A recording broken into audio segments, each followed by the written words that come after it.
जी हाँ, नमस्कार। Newsletter with Rakesh Ranjan में आपका स्वागत है। आज बात करते हैं बिहार की, खासकर एनडीए खेमे की, जहां सीट बंटवारे का पेच अभी तक सुलझता नहीं दिख रहा है। एनडीए गठबंधन के घटक दलों में शामिल जदयू यानी नीतीश कुमार की पार्टी की तरफ से खुलकर कुछ कही नहीं जा रही है। जो भी बातें हो रही है भीतर ही भीतर है। उपेंद्र कुशवाहा भी सही तरीके से अपनी बात रख रहे हैं और कहीं सीटों को लेकर दबाव बनाते नहीं दिखते। जहाँ तक जीतन राम मांझी की बात है तो भी अपने हिसाब से लगे हुए हैं। लेकिन सबसे ज़्यादा रस्साकसी है रामविलास पासवान की भाई पशुपति पारस और पुत्र चिराग पासवान की पार्टी के बीच आरोप प्रत्यारोप, दावे प्रतिदावे और खींचतान को लेकर। चिराग पासवान शुरू से ही यह दावा करते रहे हैं कि वे रामविलास पासवान के उत्तराधिकारी हैं। क्योंकि पुत्र है तो स्वाभाविक रूप से उनका उत्तराधिकार का दावा बनता ही है। ऐसे में चूँकि 2019 में एनडीए ने उन्हें 6 सीटें दी थी यानी रामविलास पासवान को, तो वह 6 सीटें उन्हें चाहिए और एक राज्यसभा की सदस्यता भी। लेकिन रामविलास पासवान के निधन के बाद जो हालात बने थे उसमें पार्टियां दो खंड हो गई थी और सही मायने में कहें तो पार्टी जो है पशुपति कुमार पारस के जिम्मे में आ गई थी। 6 सांसद होते थे रामविलास पासवान की पार्टी के, उनमें एक चिराग ने अलग पार्टी बना ली तो पशुपति कुमार पारस के खेमे में 5 विधायक हैं।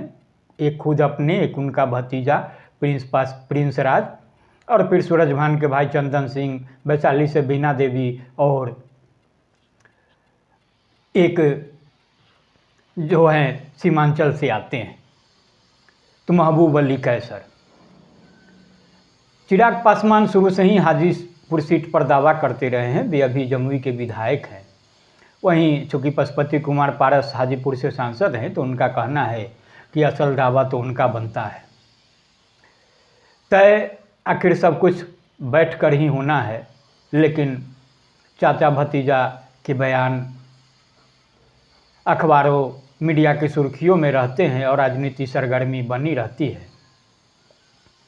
अभी हाल ही चिराग पासवान ने खुद चाचा को सलाह सुझाव नहीं देकर अपनी पार्टी के एक जिला अध्यक्ष से 4 पन्ने का पत्र लिखवाया है। इस लंबे चौड़े पत्र में विस्तार से बातें की गई है और कहा गया है, यह समझाने की कोशिश हुई है कि पशुपति कुमार पारस जो कुछ कर रहे हैं वह सही नहीं है।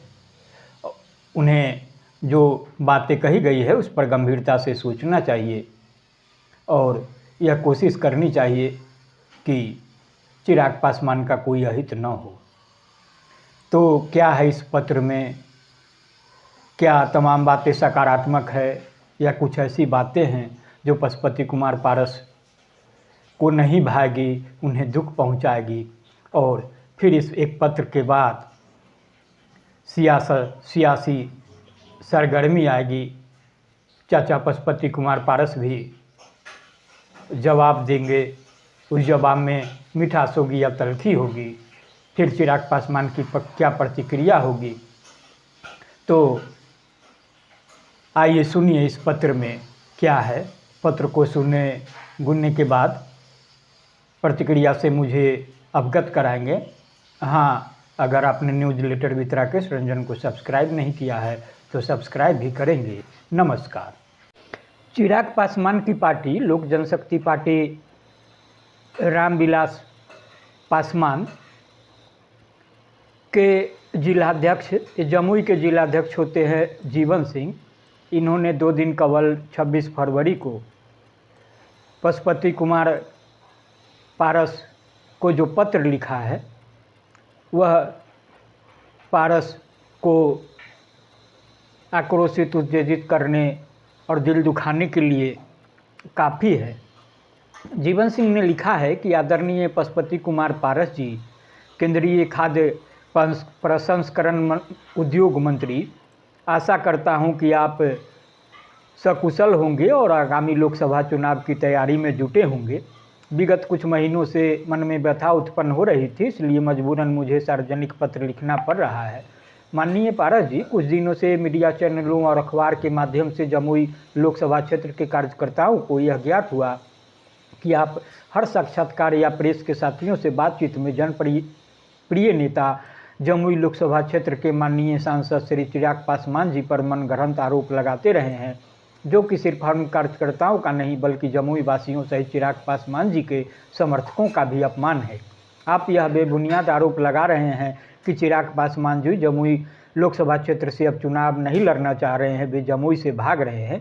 आपने यह भी आरोप लगाया है कि उन्होंने क्षेत्र के विकास के लिए कोई कार्य नहीं किया, जबकि सच्चाई इन सभी आरोपों से परे है। जमुई के विकास पुरुष के नाम से पहचाने जाने वाले सांसद श्री चिराग पासवान जी ने जमुई वासियों से किया गया हर वादा निभाया है। उनके कार्यकाल में जमुई को अलग पहचान मिली है। सदन से लेकर देश विदेश तक जमुई का नाम रोशन हुआ है। जमुई श्री चिराग पासवान जी की राजनीतिक पहचान रही है। मैं उनके द्वारा कराए गए कुछ प्रमुख कार्यों का जिक्र करना चाहता हूं, जो निम्न है। पहला, 500 करोड़ की लागत से मेडिकल कॉलेज और अस्पताल का निर्माण। दूसरा, 1900 करोड़ की लागत से केंद्रीय विद्यालय का निर्माण। तीसरा, 2014 के बजट में टाटा बटिया रेल लाइन के लिए 496 करोड़ की राशि स्वीकृति। 4, यह परियोजना लगभग 3000 करोड़ की परियोजना है जो झांसा से जसीडीह तक जाएगी। 5, 23 करोड़ की लागत से जमुई रेलवे स्टेशन का जीर्णोद्धार। 6, 20 करोड़ की लागत से सिमुल तल्ला स्टेशन का जीर्णोद्धार। 7, झाझा में 4.5 करोड़ की लागत से फुट ओवर ब्रिज निर्माण।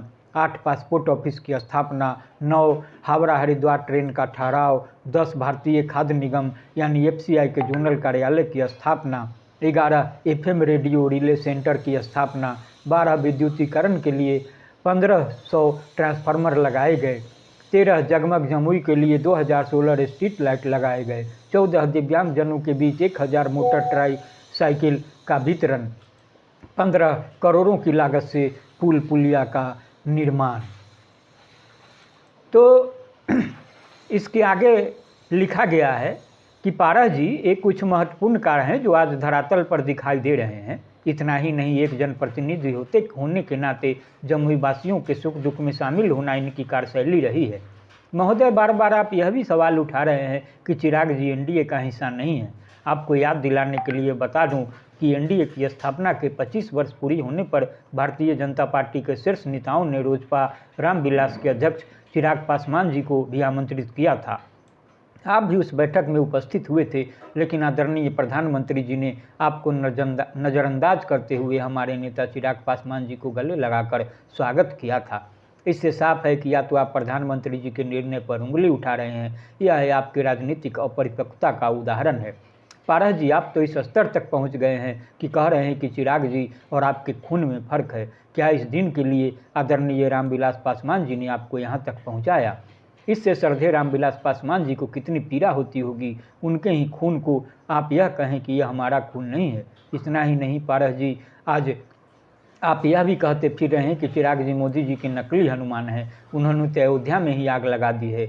आज मैं भी यह बात स्पष्ट कर दूं कि जब हमारे नेता जीवन के सबसे कठिन दौर से गुजर रहे थे, तब प्रधानमंत्री जी ने अभिभावक के तौर पर उन्हें हिम्मत दी, जबकि ये जिम्मेदारी आपकी बनती थी, क्योंकि आप चाचा कहलाते हैं। श्रद्धेय रामविलास पासवान जी के जाने के बाद चिराग जी को संभालने की जिम्मेदारी आपकी थी, लेकिन इसके विपरीत आपने संभालने की बजाय उन्हें बर्बाद करने में कोई कसर नहीं छोड़ी। एक ओर आप श्रद्धेय रामविलास पासवान जी को भगवान मानते हैं, तो दूसरी ओर वहीं उनके ही बेटे और उनकी धर्मपत्नी को अपमानित करने में कोई कसर नहीं छोड़ी। और मैं दावे के साथ कह सकता हूं कि जिस दिन हाजीपुर से आपका पत्ता कटेगा, आप रामविलास पासवान जी को भी अपमानित करने में कोई कसर नहीं छोड़ेंगे। पारस जी, आपका अहंकार तो इस कदर आप पर हावी है कि सार्वजनिक मंच से आप रामविलास जी के कार्यों के क्रेडिट भी खुद लेने में जुट गए हैं।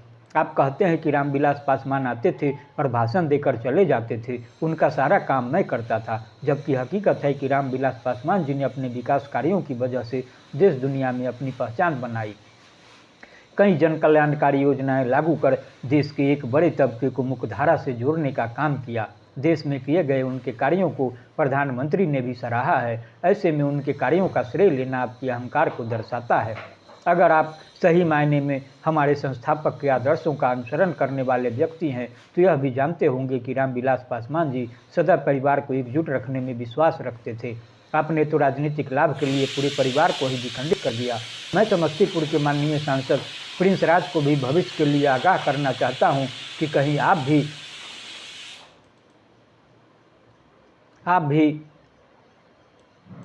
पारस जी की राजनीतिक महत्वाकांक्षा के शिकार न हो जाए। संभल कर रहे, क्योंकि अब इन्होंने अपने ही भगवान जैसे भाई के पुत्र को नहीं बख्शा तो क्या गारंटी है कि आने वाले दिनों में आपको भी धोखा नहीं देंगे। माननीय, मैं चाहूँगा कि आप जमुई आएँ और मैं आपको श्री चिराग पासवान जी के द्वारा जमुई में कराए गए विकास कार्यों की हकीकत दिखाऊंगा। महोदय, और तो और मैं यह मानता हूं कि आपके संज्ञान में भी होगा कि नीति आयोग ने भी जमुई में किए गए विकास कार्यों को सराहा है। श्रीमान, जमुई से चिराग पासवान जी भाग नहीं रहे हैं, बल्कि 17वीं लोकसभा के समापन के पश्चात भी उन्होंने वीडियो जारी कर जमुई की जनता की सेवा का आजीवन संकल्प लिया है। इसके लिए वे लगातार कार्य भी कर रहे हैं। मैं आपको यह भी बताना चाहता हूं कि विगत दिनों बिहार की 8 वीवीआईपी सीटों पर हुए सी वोटर सर्वे में भी जमुई के माननीय सांसद चिराग पासवान जी को बड़े अंतर से जीतते हुए दिखाया गया है। बिहार के एकमात्र सांसद चिराग पासवान ही हैं जिन्होंने सी वोटर सर्वे में ग्रीन कैटेगरी दिया गया है। श्रीमान, इसी सर्वे में हाजीपुर लोकसभा में भी हकीकत दिखाई गई है जिसमें आपकी कुर्सी खतरे में है। देश के प्रतिष्ठित हिंदी अखबार दैनिक भास्कर के सर्वे में भी हमारे नेता आदरणीय चिराग पासवान को हाजीपुर और जमुई लोकसभा क्षेत्र में सबसे आगे दिखाया गया है। हाजीपुर में जहां 78% वोटरों की पहली पसंद चिराग पासवान है, तो वहीं जमुई में 76% वोटरों की पहली पसंद माननीय चिराग जी हैं। महोदय, इसी सर्वे में आपके नाम का जिक्र करने में शर्मिंदगी महसूस हो रही है, क्योंकि हाजीपुर से आप सांसद हैं और केंद्र में मंत्री भी हैं। इसके बावजूद मात्र 7% जनता का समर्थन आपको मिला है। यह सर्वे सांसद के तौर पर आपके कार्यकाल पर सवालिया निशान खड़ा कर रहा है। जिस हाजीपुर को श्रद्धेय रामविलास पासवान जी ने देश दुनिया के मानचित्र पर स्थापित करने का काम किया, उसी हाजीपुर को आपने गर्त में पहुंचा दिया। इसी का नतीजा है कि वहां की जनता आपके नाम के जिक्र मात्र से भड़क जा रही है। दैनिक भास्कर के सर्वे से साफ है कि वहाँ की जनता बिल्कुल आपके खिलाफ है, जबकि चिराग पासवान को सिर आंखों पर बैठा रखा है। महोदय, मैं जानता हूं कि आपकी राजनीति का लंबा अनुभव रहा है। आपकी ऐसी टिप्पणी उचित नहीं है। इसका खामियाजा पूरे एनडीए को भुगतना पड़ सकता है। महोदय, आप हमारे अध्यापक हैं, लेकिन विगत कुछ वर्षों से मेरे और जमुई वासियों के मन में एक सवाल कौध रहा है कि आपने केंद्रीय मंत्री रहते हुए जमुई की जनता को क्या दिया। कोई भी ऐसा कार्य बताएं जो आपके जमुई की जनता के हित में किया हो।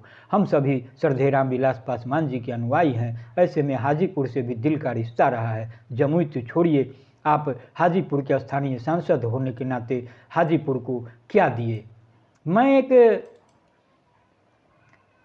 एक उदाहरण देता हूं। जब एक तरफ हमारे नेता जमुई लोकसभा में केंद्रीय विद्यालय का उद्घाटन कर रहे थे, तो दूसरी तरफ हाजीपुर में केंद्रीय विद्यालय सिर्फ और सिर्फ आपकी नाकामयाबी की वजह से बंद होने के कगार पर है। महोदय, जितना समय आप मीडिया में व्यर्थ किए, उतना ही अगर हाजीपुर के विकास कार्यों में लगाते तो यह हमारे संस्थापक के प्रति सच्ची श्रद्धांजलि होती। महोदय, मुझे ये भी कहते हुए दुख होता है कि आप श्रद्धेय रामविलास पासवान जी को अपना भगवान मानते हैं। दुर्भाग्य है कि हाजीपुर में श्रद्धेय रामविलास पासवान जी की आदमकद प्रतिमा भी हमारे नेता चिराग पासवान जी के प्रयास से ही लगाई गई है, जबकि आपने इसका भी विरोध किया था। आपने एक प्रतिमा तक लगाना जरूरी नहीं समझा। आपने कभी सदन में मांग तक नहीं उठाई कि हाजीपुर रेलवे स्टेशन का नाम बदलकर रामविलास पासवान जी के नाम पर रखा जाए। आदरणीय चाचा जी, मैं इन सभी चीज़ों को सार्वजनिक मंच पर नहीं लाना चाहता था, लेकिन आपने इतना मजबूर कर दिया है कि मुझे पार्टी का एक सिपाही होने के नाते आपको जवाब देना पड़ रहा है। मैं उम्मीद करता हूं कि मेरे द्वारा उठाए गए सवालों का जवाब आप जरूर देंगे। मैं ईश्वर से आपके उत्तम स्वास्थ्य की कामना करता हूं। आपका विश्वासी जीवन, जिलाध्यक्ष लोजपा रार जमुई। तो आपने पत्र को सुना, आप इसे दोबारा संजीदगी से सुनेंगे और गुनेंगे तो समझ जाएंगे कि इस पत्र में कितने उलाहने दिए गए हैं पशुपति कुमार पारस को, और उन्हें नकारा से लेकर क्या क्या नहीं कहा गया है। जाहिर है जो भी कहा गया है उससे पशुपति कुमार पारस के दिल को जरा तो सुकून नहीं पहुंचेगा। हाँ, उनके तन बदन में आग लगेगी। स्वाभाविक रूप से भी जवाब देने को